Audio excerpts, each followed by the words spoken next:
ভারতের মধ্যযুগ ছিল ইসলামীয় যুগ বা মুসলমান যুগ। মুসলমান সুলতানেরা ছিলেন ইতিহাস সচেতন, ফলে এই যুগের ইতিহাস রচনার উপযোগী প্রচুর উপাদান পাওয়া যায়। আরবি ভাষায় রচিত চাষনামা এর নাম সর্বপ্রথম উল্লেখ করতে হয়। আরবদের সিন্ধু অভিযানের আগে ও পরে সিন্ধু দেশের অবস্থা ও আরবদের সিন্ধু বিজয়ের কাহিনী সুন্দরভাবে এই চাষনামায় বর্ণিত আছে। এবং কি আবু নাসের বিন উতবি রচিত কিতাব উল ইয়ামিনী হল একটি ঐতিহাসিক সাহিত্য। এতে সুলতান মাহমুদের প্রথম জীবন ও তার কার্যকলাপ সম্বন্ধে বেশ কিছু বিবরণ পাওয়া যায়। শুধু তাই নয়, এ যুগে একটি বিখ্যাত রচনা ছিল তহকিকি হিন্দ বা কিতাবুল হিন্দ। সুলতান মাহমুদের ভারত অভিযানকালে তার সহচর রূপে এদেশে এসে মনীষী অলবেরুনি আরবি ভাষায় এই গ্রন্থটি রচনা করেন।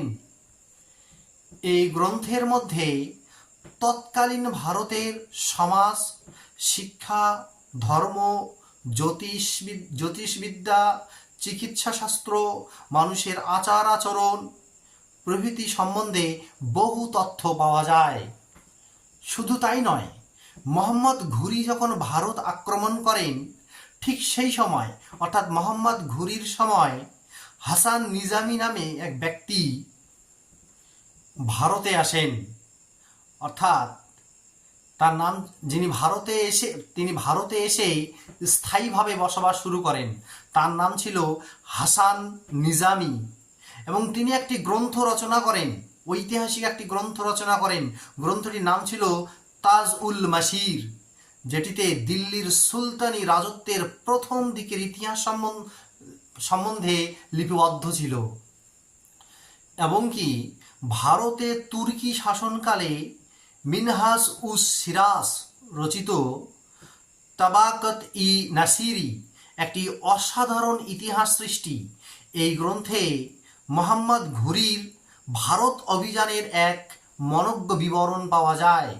মিনহাজ কিছুদিন দিল্লির প্রধান কাজীর পদে অধিষ্ঠিত ছিলেন, তাই তার বর্ণিত ঘটনা, তারিখ ইত্যাদি সম্বন্ধে পণ্ডিতগণ মোটামুটিভাবে একটি নিঃসন্দেহ হন যে এটাই ঠিক, এরকম একটা তারা ধারণা পোষণ করেন।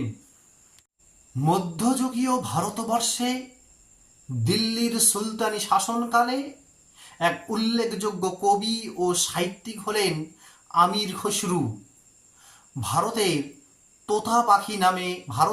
তোতা পাখি নামে পরিচিত এই কবির কাব্যগুলি ঐতিহাসিক তথ্যে সমুজ্জ্বল।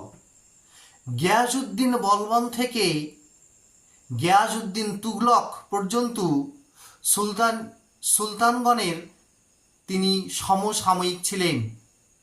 ফলে তার রচনায় বলবন, গিয়াসউদ্দিন ও আলাউদ্দিন খলজি এবং গিয়াসউদ্দিন তুগলকের রাজত্বকালের বিবরণ পাওয়া যায়।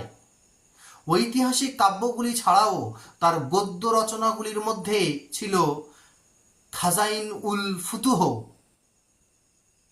তারিখ ই আলাই গ্রন্থ দুটিতে আলাউদ্দিন খলজির রাজত্বকাল সম্বন্ধে বহু মূল্যবান তথ্য পাওয়া যায়।